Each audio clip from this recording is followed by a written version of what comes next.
Hello guys, Bogdan Bratis from SaaSpot.com here. Today we're going to talk about the Zoom settings and how you need to set up your Zoom settings in order to get the best audio and video for your podcast. There are two main ways to record your podcast remotely. One would be through conference tools such as Zoom or Google Meets, and the other method would be using podcast recording software, for example, Zencastr or Squadcast. Now, we are going to explore the Zoom option today because I would assume that sometimes you may not have access to these tools. Sometimes maybe the guest is not able to use these tools, or maybe sometimes you just want to turn that conversation that you had on Zoom with somebody into a podcast. And that's why we have to make sure that your Zoom settings are optimized every time. And this way you will always be able to take content from your recordings and turn them into podcasts. So now let's get into the Zoom settings and see exactly what we can improve. First thing first, what we want to set is the video feed from your Zoom. We want to make sure that you use your actual camera and you don't use something else.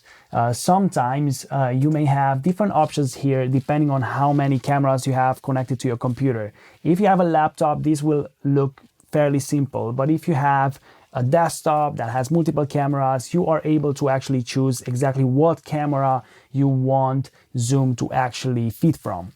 Now, you may also see other things such as the OBS virtual camera. If you have this software installed on your computer, you may see this type of software popping up here. But in my case, I will use the webcam utility from Canon. Now, I'm not able to see any image here because I'm using this specific camera to actually record this video. But if I would switch off my recording software, the image will start to appear on this black screen. The other option you want to check here is the HD checkbox. This is going to give you high definition capabilities.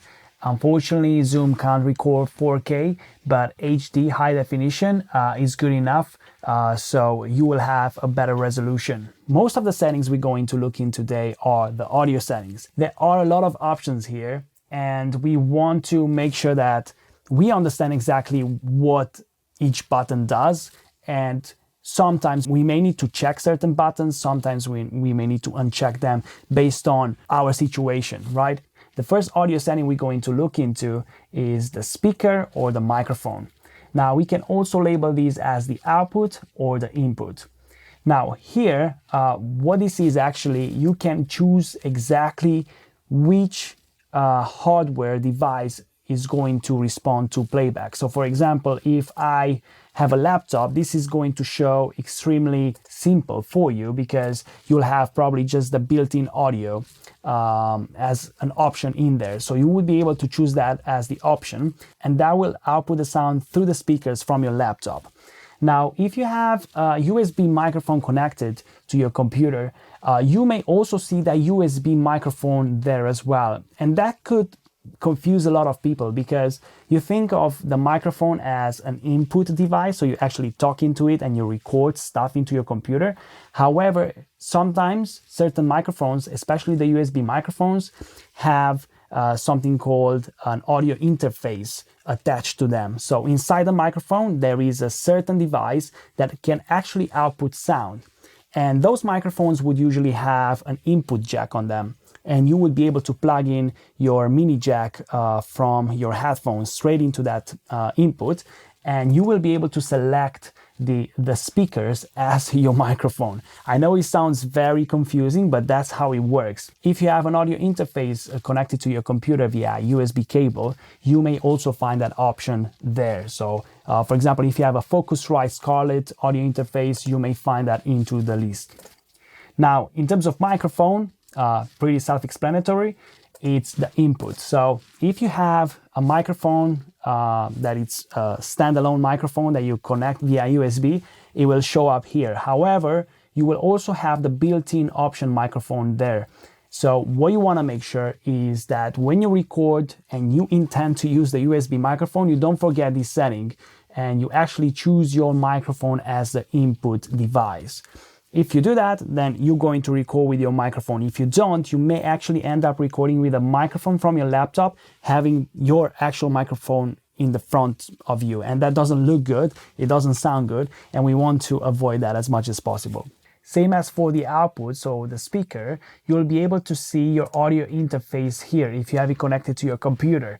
If you have it connected, depending on how many inputs that audio interface has, you'll be able to see a list of inputs, same as you can see on my screen. So I have here input 1 to 2, and then I have 3, 4, 5, 6, 7, 8. So if you use an audio interface that has 2 inputs, that means you're going to be able to see input 1 and 2. And then you will need to connect your microphone to input 1, and you're gonna be able to get the sound into your computer and then into Zoom this way.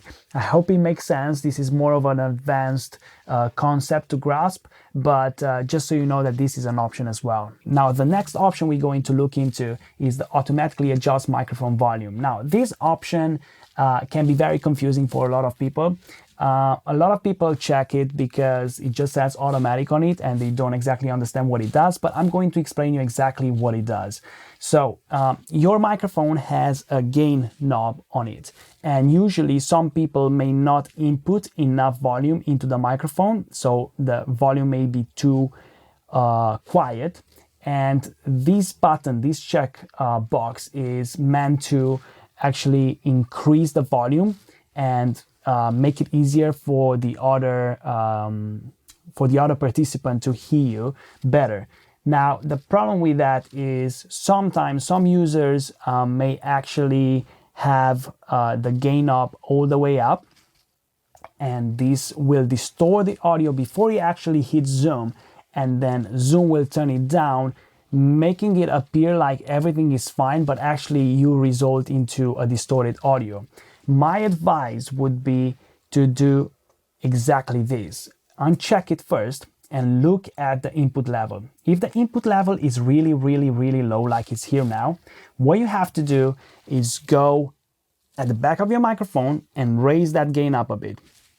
If you do that, then you are going to get more input and this button will become irrelevant. This also adjusts the dynamic of your speech, and it just doesn't sound good. So it would be best to actually have it unchecked, and I'm going to show you exactly how I would raise the microphone levels on my computer. So I have here my sound card. I'm going to raise this a bit, and you're going to see that the volume is coming up. So that's what I would suggest, to do that from the hardware level, not from the software level, if that makes sense. So don't check that automatically adjust microphone volume. If you need to check it, you can check it, but I would advise not to. The next setting will be the Zoom background noise removal. Now, it says here recommended for most users. However, a podcast user would not be necessarily a usual user, because you use Zoom as a recording tool more than a conference tool. And when you do that, you don't want the Zoom background noise to be removed by Zoom as much, because you can actually deal with this later on in post-production and you can get a better sound from your Zoom this way. Now, if you don't have that capability, you can leave it on, and you will get maybe a slightly muffled sound and maybe not such a great tone in your voice. But if you have a decent room and it's quiet enough, you can uncheck that, because this way is going to remove some of that modulation into your voice. Another thing that I would check is original sound for musicians. What this does is creating an environment where the compression is not as heavy. And I would probably uncheck stereo audio, because we record a podcast, so that has only one source. So stereo will not help with anything and will just increase the bandwidth usage. High fidelity music mode, you can uncheck this as well. But the original sound for musicians, this will provide a less compressed audio to your podcast. Now, the next settings we're going to look into are the recording settings. The recording settings are quite straightforward. They are easy to understand. First thing first, we want to make sure that the local recording is set to a specific hard disk. So for example, if you use Windows computer or a Macintosh, it doesn't matter what you use, you need to make sure that you have enough space. So as you can see, I have just 12 gigs remaining. So make sure that you have enough space on that specific disk. If you don't, then free up some space and then check in here to see if that number is changing. Another thing that I would advise, if you use Google Drive, you can actually pair this with Google Drive. So you could have Google Drive as a folder in your computer, and you can actually store the recording straight into Google Drive. That's really useful if you want to speed your workflow. Another setting that I will look into, and this doesn't come checked by default, is record a separate audio file for each participant. Now, especially if you have somebody at the end producing this podcast, or you have somebody that can control at least the volume between the guest and the host, I would advise you check that, because you're going to get two separate audio recordings which will be isolated from each other, and this way we can cut things out much easier. So we may not need to sacrifice as much content in order to remove, let's say, overlapping dialogue, right? So record separate audio files for each participant is quite a nice feature to have. So these are all my recommendations when it comes to Zoom. Let me know if all makes sense.